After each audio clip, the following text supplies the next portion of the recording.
Всім привіт! Давайте сьогодні разом зв'яжемо ось такі чудові сніжинки. Дуже просто вони в'яжуться, зв'язати зможе будь-хто, хто хоч трошечки вміє володіти гачком. І ось така краса в нас буде в результаті. Зараз я вам покажу ось цю меншого розміру, як зв'язати. І в процесі роботи ви просто зрозумієте, як ви можете самі регулювати розмір і зв'язати саме ту сніжинку, яка буде більше вам подобатись. Немає нічого складного, все буде залежати тільки від кількості набраних петель для того, щоб зв'язати ось ці такі довгі піки, чи як їх назвати. Ось такі красиві, симпатичні. Я, напевно, буду їх підвішувати на люстру. Думаю, що вони будуть дуже гарно дивитись. Так, давайте почнемо. Що нам потрібно і з чого в'язала я?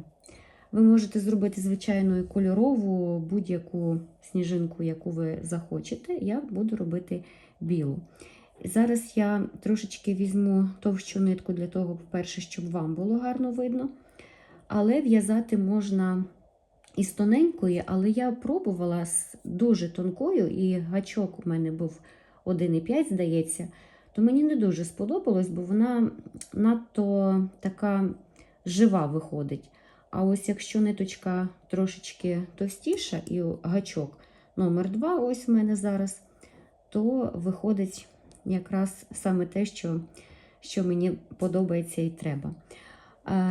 Починати можна роботу або набираючи петлі і замкнувши їх в кільце 10 петель.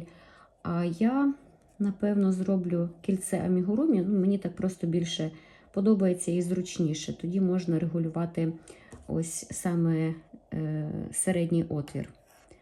А ви можете набрати просто петлі. Отже, я в кільце амігурумі починаю в'язати. Роблю першу петельку, і сюди нам треба набрати 12 стовпчиків без накиду. Досить ось так вільно, щоб наступний рядочок було легко в'язати.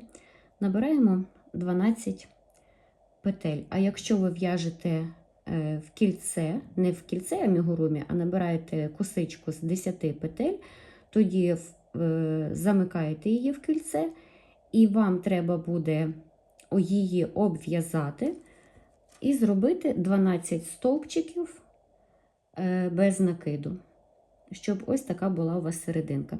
Зараз я наберу свої 12 і повернусь до вас. 12 стовпчиків у нас є. З'єднуємо з першим, просто з'єднувальним. І ось тут я вже буду підтягувати ось так. Ниточку потім я сховаю, хоча її можна просто обрізати, тому що з кільця амігурумі вона точно нікуди не дінеться, тим більше, що ми потім все закрохмалимо, буде добре триматись. Ось так. Починаємо наступний рядочок. Набираємо 3 повітряні петлі, це перший стовпчик, і сюди ж в'яжемо стовпчик з одним накидом. У нас виходить 2.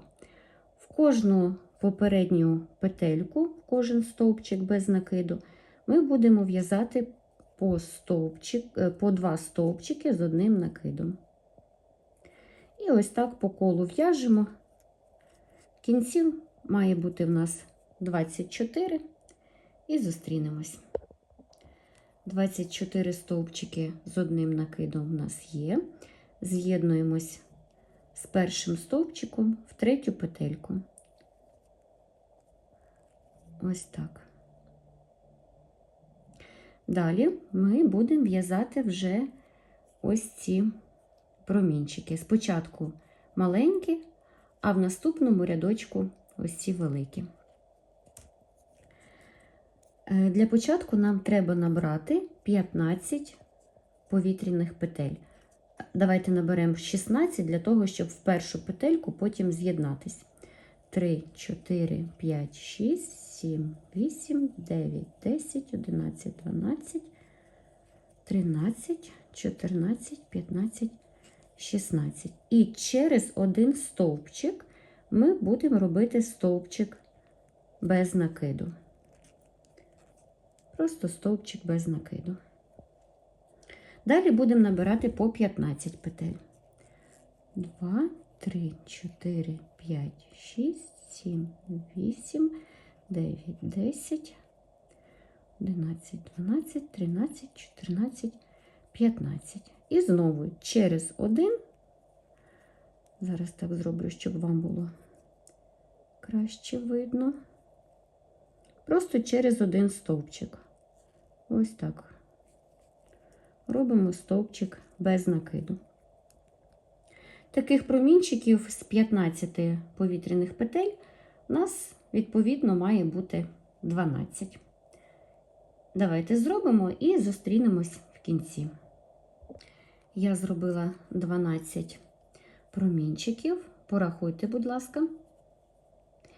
І зараз будемо в'язати останній рядочок, довгі промінчики. Тут що нам треба зробити? Нам треба перейти в серединку ось цього маленького променю. Тобто з'єднувальний зробили один і всередину.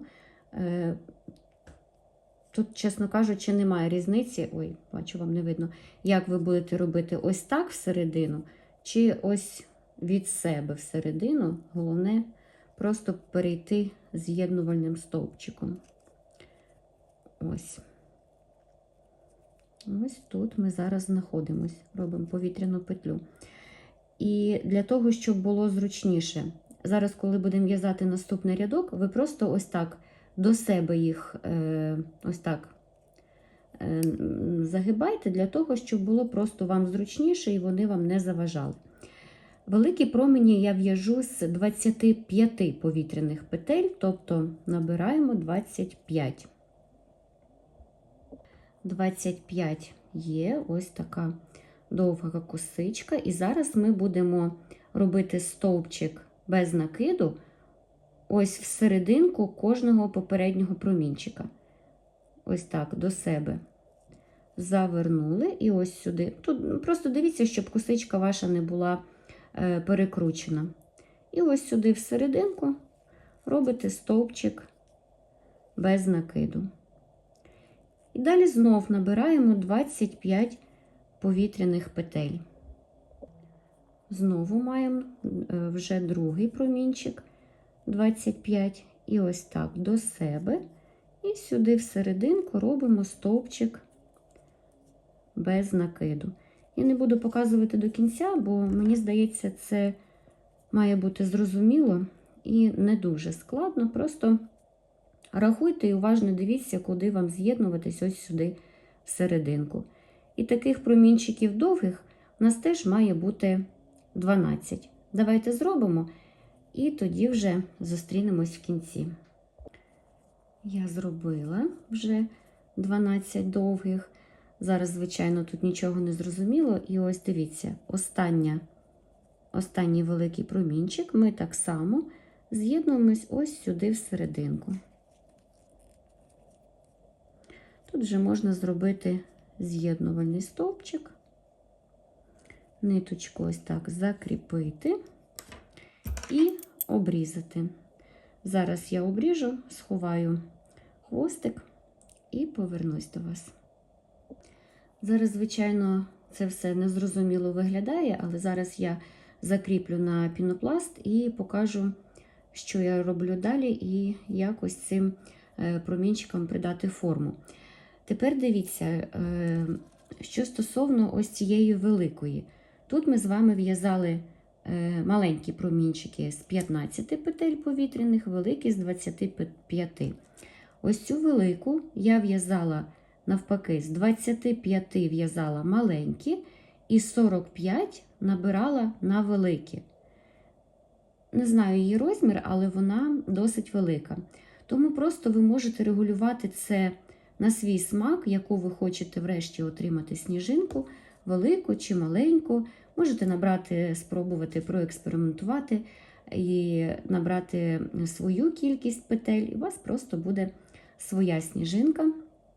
іншого розміру або іншого кольору. А потім напишіть мені про це. Мені дуже цікаво читати ваші коментарі, яку саме сніжинку ви обрали, зв'язали. І чи зрозуміло я пояснила, чи вдалося вам повторити. Але я сподіваюся, що вона досить проста і ви зможете з легкістю її зробити. Зараз я візьму свій пінопласт і голочки і покажу, що я роблю далі. Голочки в мене звичайні ось такі. І в мене є ось такий пінопластовий листочок. І дивіться, що ми будемо з вами робити далі. Крохмалю, на жаль, в мене зараз під рукою немає, тому просто покажу, як придати їй форму. А як заварювати крохмаль, в мене є окреме відео, то ви, будь ласка, подивіться. Її треба буде гарно замочити в крохмалю, потім ось так відтиснути, звичайно, щоб лишнього нам тут не треба. І прикріпляємо на пінопласт. Прикріпляємо і добре будемо розрівнювати. Ось я спочатку беру ось ці довгі, ось так натягую з однієї сторони. Розрівнюйте гарно, щоб всі косички були рівні і не перекрутились. І я досить так сильно натягую, знаєте, щоб вона була така натягнута, вона коли висохне, це буде дуже гарно. Спочатку всі великі робимо. Ось я закріпила всі великі промінчики, і ось така квіточка в нас залишилась в серединці. Ось відстань в нас є між великими промінчиками. І саме сюди, в цю відстань, я натягую ось так маленькі промінчики. Ось так. Кожен закріпляю, дивлюсь, звичайно, щоб вони були рівні. Зараз, може, на камеру мені не дуже зручно, але я думаю, що сам принцип ви розумієте. Зараз я закріплю все добре і покажу вам. Ось дивіться, як має виглядати. Так, ніби ось ці маленькі промінчики, вони ніби поверх великих і утворюють таку зірочку або сніжинку всередині. Мені дуже подобається. Взагалі, мені ця сніжинка дуже подобається своєю простотою і таким гарним виглядом. Ви мене просили зробити її, я зробила. У мене, звичайно, є інші сніжинки, але вони більш складні у виконанні, тому в мене зараз просто немає часу, але колись я їх теж зроблю. Дякую, що додивились. Напишіть, будь ласка, коментар, чи будете в'язати, якого кольору, якого розміру. Залишіть, будь ласка, коментар, мені дуже буде цікаво. Всім рівних петельок і гарних сніжинок!